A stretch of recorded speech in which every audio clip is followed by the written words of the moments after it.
नहमदुहु व नुसल्ली अला रसूलिहिल करीम। शरीयत इस्लामिया में कोई शख्स एक ही मजलिस में एक से ज़्यादा मरतबा तलाक़ कह देता है तो अहद रिसालत में वो एक ही तलाक़ शुमार होती थी। अबू बकर रज़ी अल्लाह अन्हु के दौरे खिलाफत में भी वो एक ही तलाक़ शुमार होती थी। फ़ारूक आज़म उमर इब्नुल ख़त्ताब रज़ी अल्लाह अन्हु की खिलाफत के इब्तिदाई 2 सालों में भी वो एक ही काउंट होती थी। तो चूँकि ये एक मजलिस में 3 तलाक़ें देना ये किताबुल्लाह का मजाक उड़ाने के मुतरादिफ़ है। जिस तरह नसाई शरीफ में हदीस है, रसूलुल्लाह सल्लल्लाहु अलैहि वसल्लम को पता चला किसी ने 3 तलाक़ें दी हैं तो आपने कहा अयुलअबु बे किताबिल्लाह व अना बैना अज़हुरिकुम, मेरी मौजूदगी में तुमने किताबुल्लाह को तमाशा बना लिया है। तो फ़ारूक आज़म के दौर में लोगों में ये बीमारी आम फैल गई थी, मना करने के बावजूद बाज नहीं आते थे। तो बतौर ताज़ीर के, बतौर सज़ा के तदबीरी तौर पर फ़ारूक आज़म रज़ी अल्लाह अन्हु ने ये फ़ैसला नाफिज कर दिया कि जो 3 देगा एक मजलिस में उसकी 3 ही बना देंगे, ताकि लोग इस गंदे काम से, किताबुल्लाह के मजाक उड़ाने वाले अमल से बाज आ जाएँ। तो शरीयत रसूलुल्लाह सल्लल्लाहु अलैहि वसल्लम की ज़िंदगी में मुकम्मल हो गई थी। आपके बाद ना वही किसी पर उतरी है ना क़यामत तक उतरनी है। तो जो उस वक़्त शरीयत थी क़यामत तक वही रहनी है। हज़रत उमर रज़ी अल्लाह अन्हु का फ़ैसला जो 2 साल बाद का था वो ताज़ीरी और सज़ा के तौर पर था, वो शरी फ़ैसला नहीं था। अगर चंद मिनट के लिए इस बाद वाले फ़ैसले को शरी तस्लीम कर लें तो फिर जो रसूलुल्लाह सल्लल्लाहु अलैहि वसल्लम के ज़माने में 3 तलाक़ों को एक शुमार करने का फ़ैसला चलता रहा उसका क्या हुक्म होगा? क्या वो गैर शरी हो जाएगा? फ़ारूक आज़म के दौर में जो चलता रहा वो गैर शरी हो जाएगा 2 सालों तक, और सिद्दीक़ अकबर रज़ी अल्लाह अन्हु के दौरे खिलाफत में चलता रहा वो गैर शरी हो जाएगा क्या?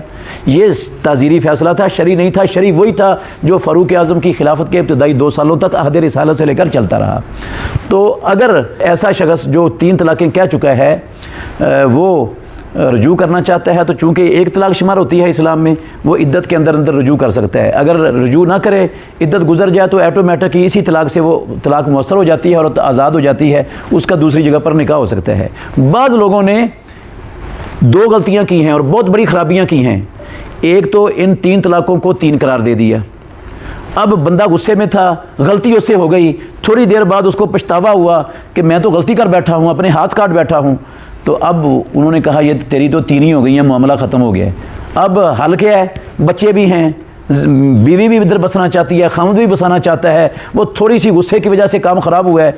कहते हैं अब हल यही है कि एक रात के लिए इस औरत का निकाह किसी दूसरे मर्द के साथ किया जाए, फिर वो उसको इस्तेमाल करे और वो तलाक दे दे, फिर उसकी इद्दत पूरी करने के बाद फिर पहले खामद की तरफ लौटे। इसका नाम इन्होंने हलाला रखा है। ऐसा जो अमल है ये तो इस्लाम इसको कतअन बर्दाश्त और गवारा करता ही नहीं। इस्लाम तो बड़ी बात है। मैं कहता हूँ एक गैरतमंद आदमी, शर्म हया वाला आदमी, जिसके दिल में अंदर, दिलो दिमाग के अंदर गैरत है, वो बर्दाश्त नहीं करेगा कि उसकी बीवी रात किसी गैर मर्द के साथ सो के आए। तो एक गैरतमंद आदमी को ये बर्दाश्त नहीं है। मुहम्मदुर रसूलुल्लाह सल्लल्लाहु अलैहि वसल्लम तो हमसे करोड़ गुना ज़्यादा गैरत वाले थे और अल्लाह रब्बुल आलमीन मुहम्मदुर रसूलुल्लाह से भी बड़े गैरतमंद थे। तो वो कैसे बर्दाश्त कर सकते हैं इस चीज़ को और दीन बना सकते हैं जिसको बाज़ लोगों ने दीन का दर्जा दे दिया है? और रसूलुल्लाह सल्लल्लाहु अलैहि वसल्लम ने तो इस पर लानत फरमाई है। सुनन अबू दाऊद में, तिरमिज़ी में हदीस है, रसूलुल्लाह सल्लल्लाहु अलैहि वसल्लम ने फरमाया लान अल्लाहुल मुहल्लिला वल मुहल्लल लहू, जिसके लिए हलाला किया जा रहा है वो भी और जो करने वाला है वो भी, दोनों पर अल्लाह की लानत है, दोनों लानत ही हैं। तो जिस काम पर अल्लाह की लानत हो वो काम भला जायज़ और मुसलमानों के लिए हलाल हो सकता है। और रसूलुल्लाह सल्लल्लाहु अलैहि वसल्लम ने बड़े ही सख्त लफ्ज़ ऐसा अमल करने वालों के लिए बोले हैं। आपने फरमाया मैं तुम्हें आरियतन लिए हुए संडे की खबर ना दूँ? वो जो हलाला करने के लिए लिया है वो आरियतन लिया हुआ संडा है। ये लफ्ज़ बोले हैं रसूलुल्लाह सल्लल्लाहु अलैहि वसल्लम ने इस बंदे के लिए। तो इससे पता चलता है कितना ये कभी और गंदा और बदतरीन अमल है। मुहम्मदुर रसूलुल्लाह सल्लल्लाहु अलैहि वसल्लम इसको किस अल्फाज से जिक्र कर रहे हैं? इस्लाम ने जो सूरह बकरा की आयत नंबर 232 में जो निकाह का जिक्र किया है उसकी कैफियत ये है कि एक मरतबा तलाक दी फिर सुलह हो गई, ये एक तलाक सारी ज़िंदगी काउंट होनी है। फिर दोबारा तलाक दी फिर सुलह हो गई, ये 2 तलाक़ें सारी ज़िंदगी काउंट होनी है। 2 मौके अल्लाह रब्बुल आलमीन ने दिए थे तलाक़ के बाद रजू करने के, वो उसने दोनों मौके ज़ाया कर लिए। अब इसके पास चांस है ज़िंदगी में किसी मोड़ पर तलाक़ का लफ्ज़ इस्तेमाल करेगा बीवी के लिए तो ये तीसरी तलाक़ हो जाएगी।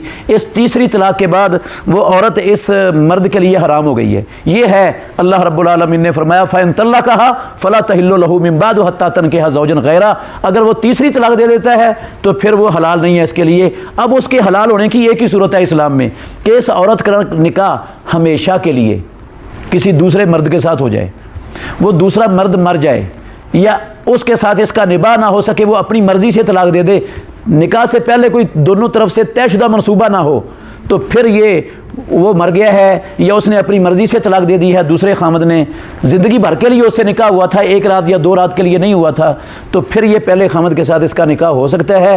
اس چیز کو بنیاد بنا کر یہ بدعتی حلالہ بعض لوگوں نے نکال کر کتاب اللہ کے حکم کو بھی مسخ کیا ہے، بدکاری کے راہ کو بھی کھولا ہے، اور شیطان کو بھی خوش کیا ہے۔ اللہ مسلمانوں کو اس سے بچنے کی توفیق عطا فرمائے۔